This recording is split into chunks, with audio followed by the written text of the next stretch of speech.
E aí, gente, tudo bem? Olha, hoje a gente continua os nossos estudos sobre as cartas dirigidas às 7 igrejas do Apocalipse. Hoje a gente vai conversar um pouquinho sobre a igreja em Filadélfia, que está presente no capítulo 3 de Apocalipse, nos versículos 7 a 13. Então você já sabe o que é que faz, né? Você vai dar o seu pause, vai fazer a sua leitura, a sua oração, e daqui a pouco a gente volta com o nosso estudo, tá certo? Pronto, voltamos! E aí a gente vai falar um pouquinho a respeito dessa carta que foi dirigida aos cristãos que moravam na cidade de Filadélfia. Mas quais são as origens dessa cidade? E qual a importância que essa cidade tinha? E por que Jesus não faz nenhum tipo de advertência para os cristãos dessa cidade? Bom, conta-se que a origem da cidade de Filadélfia foi em decorrência de uma homenagem feita pelo rei Atalo II, que fez uma homenagem, fundou a cidade em homenagem a seu irmão. Entende-se que esse era um dos poucos casos da existência de amor e fidelidade entre irmãos da realeza, já que era muito comum, né, que um irmão traísse o outro para a tomada de poder, e isso não foi o caso entre esses dois irmãos. E também disse, inclusive, que o nome, né, da cidade se deve a isso. Afinal de contas, a tradução de Filadelfos é aquele que ama a seu irmão. Ela fica pertinho ali da cidade de Sardes. Fica mais ou menos uns 15 quilômetros, tanto que divide com Sardes praticamente a mesma região geográfica. As duas estão ao pé do Monte Timolo e dividem também ali o vale do Rio Ermo. Essa cidade ainda existe, né? Embora existam aí poucos resquícios arqueológicos da antiga cidade, tá? Mas ela existe hoje sob o nome de Alaşehir, na Turquia, certo? E vocês estão vendo aí na imagem que a gente está colocando, né, um dos poucos vestígios que inclusive não é desse tempo. Essas 3 colunas que são da Basílica de São João, elas já são de um tempo bem posterior do Império Bizantino. E é uma cidade que tem várias estradas, ela está estrategicamente situada em um local de grande fluxo comercial. Se a gente for pensar assim, em alguma realidade mais próxima da gente aqui na Bahia, eu arriscaria dizer que Filadélfia estava para a Lídia, que era a região onde ela se situava naquele tempo, para Feira de Santana, aqui na Bahia. Um lugar de grande, né, fluxo comercial em função das várias estradas que cortavam e que ela se situava justamente ali. Disse também que uma das funções de Filadélfia era criar também um intercâmbio cultural com as comunidades gregas da sua época, e dentro desse entendimento se fala que ela conseguiu esse intento mais ou menos ali entre os anos 19 e 20 da nossa era. Inclusive, logo depois de ter sido vítima de um grande terremoto, que inclusive a gente já falou a respeito desse terremoto quando a gente falou a respeito da igreja em Sardes, certo? E aí veja uma coisa interessante a respeito dessa cidade e dessa igreja. Claro que a gente precisa compreender a cidade no mesmo contexto das outras cidades que a gente já falou em outras lições. Era uma cidade próspera, certo? Nesse caso específico dela, tinha uma estratégia comercial por trás da existência e do contexto da cidade, uma cidade politeísta, que tinha, né, adoração a vários deuses, que tinha também templo de adoração ao imperador romano e por aí vai. Jesus vai identificar nessa igreja, né, uma característica que, digamos assim, só vai ter um paralelo nas 7 cartas com a igreja de Esmirna. Naquela igreja vocês devem estar lembrados, né, que ela era considerada como uma igreja pobre, porém era rica. Aqui em Filadélfia, Jesus vai dizer que ela é uma igreja fraca. Porém, aqui ele também vai entender que é uma igreja fiel. Uma igreja que guarda a palavra e não nega o nome. O que a gente pode entender aí? Uma igreja fraca e uma igreja que não nega o nome dele. A gente pode entender de alguma forma que ela é formada de pessoas que ou são pessoas de alguma forma marginalizadas por serem pobres em uma cidade que se entende que seja próspera, assim como pode também ser uma pequena congregação. Ou seja, tem um pequeno número de membros e por isso ela não tem tanta força para poder fazer uma diferença nessa sociedade, né?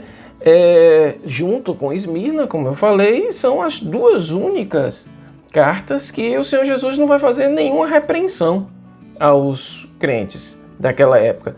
Possivelmente porque, em função dessa conjuntura, se ele fosse fazer algum tipo de repreensão, provavelmente não ia ficar ninguém. Então ele vai reconhecer essa situação da igreja, mas também vai fazer um elogio muito importante, né? Ela é fiel porque guardou a palavra e não negou o nome.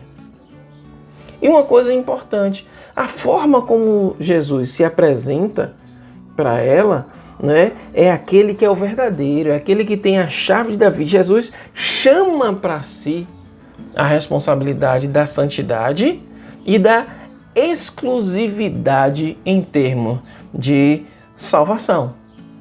Ele é o único que tem a chave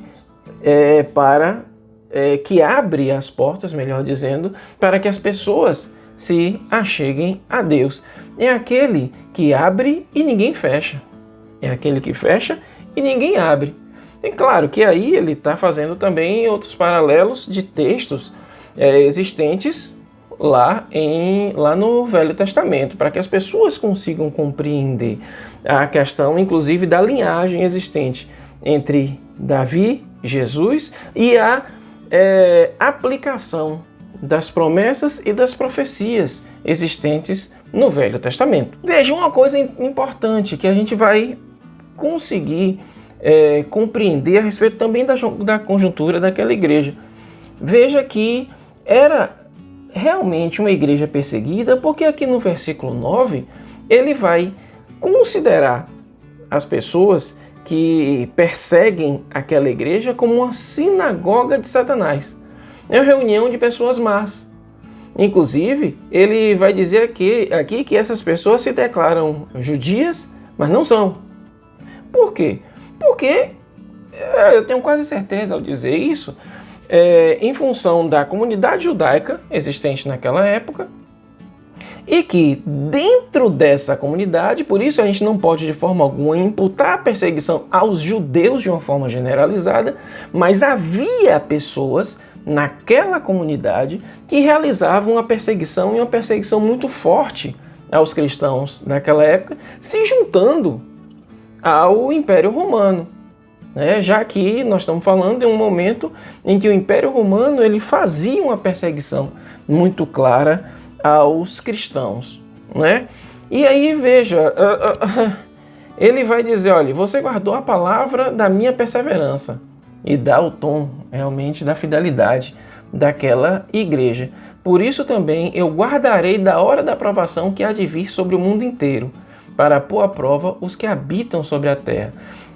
Veja uma coisa interessante, né? A gente, fazendo um pouco do paralelo com a igreja de Esmirna, que em Esmirna Jesus dizia que as provações iriam aumentar. Vocês ainda vão sofrer um pouco mais. Aqui em Filadélfia, Jesus vai dizer, olha, eu vou guardar vocês da tribulação. E claro, aqui vai ter um sentido profético, porque ele já está dizendo, olha, virá uma tribulação sobre toda a terra e vocês ficarão guardados. Claro que a gente vai ver isso um pouco mais lá na frente, né? Nos próprios escritos de Apocalipse, quando vão se referir aos momentos que antecedem a volta de Cristo, né? E ele vai e torna a dizer, olha, eu venho sem demora. Ele está dizendo, mantenha a sua esperança. né? Saiba que eu vou retornar para os meus e você pode ter a certeza de que você vai estar comigo. Conserve o que você tem para que ninguém tome a sua coroa. E aí uma coisa interessante, olha, quando ele vem aqui no versículo 12, que diz: ao vencedor farei com que seja uma coluna no santuário de meu Deus, e dali jamais sairá. Gravarei sobre ele o nome do meu Deus, o nome da cidade do meu Deus, a nova Jerusalém que desce do céu, vinda da parte do meu Deus, e o meu novo nome. Você tem aqui 4 elementos que são importantes para as pessoas daquela época. Primeiro, fala a respeito do santuário. Eu lembro de outras passagens que vão dizer: habitarei na casa do Senhor para todo sempre. Aqui é uma promessa muito clara. Você vai morar na casa do Senhor. Ainda de colocarei sobre ele o nome do meu Deus, e ainda vai lá dizer, tá? E o meu novo nome. Os nomes, eles tinham uma simbologia muito especial. Nós estamos falando de uma época em que os nomes tinham simbologia muito grande. Os nomes, eles gravavam ou era de alguma forma o desejo das características daquela pessoa, ou algo que expressasse o momento do seu nascimento, a sua conjuntura. Então você falar numa conjuntura de retorno de Jesus e das pessoas morarem com ele, e aí as pessoas terem, acesso a uma mudança de nome que signifique coisas novas para elas, é algo muito, muito importante. E claro, aqui vai estar colocada a promessa da morada em um outro lugar, muito diferente desse lugar de sofrimento, quando ele faz a referência à Nova Jerusalém, que também é um capítulo que será especialmente tratado aqui. Já deixo um pouco aqui do spoiler para quando vier essa lição. Será que você vai morar na Nova Jerusalém? Adiantando um pouco do spoiler, eu não sei se eu vou morar na Nova Jerusalém. Eu sei que eu vou morar no novo céu e na nova terra, e você também. Que lições essa carta pode trazer para a gente? Bom, como a gente tem sempre dito, Apocalipse é uma carta de esperança. Apocalipse é um livro de declaração de amor de Deus para o seu povo. Junto com outras cartas, é o Senhor Jesus dizendo que tem um cuidado todo especial conosco. Jesus espera de nós fidelidade. Jesus espera de nós que nós nos mantenhamos firmes na sua palavra, que nós possamos ser bons cidadãos do céu, sendo bons cidadãos na terra. Mesmo em meio a perseguições, mesmo em meio a dificuldades, mesmo nos momentos em que nós possamos sentir a maior das fraquezas, nós não podemos esquecer de forma alguma que nós servimos a um Deus que é o Deus Todo-Poderoso. É o Deus que pode absolutamente todas as coisas, e que o seu Filho amado, Jesus Cristo, é aquele que é o verdadeiro e único, e aquele que tem as chaves do reino, e que esse reino está prometido para nós. Que a gente possa lembrar disso,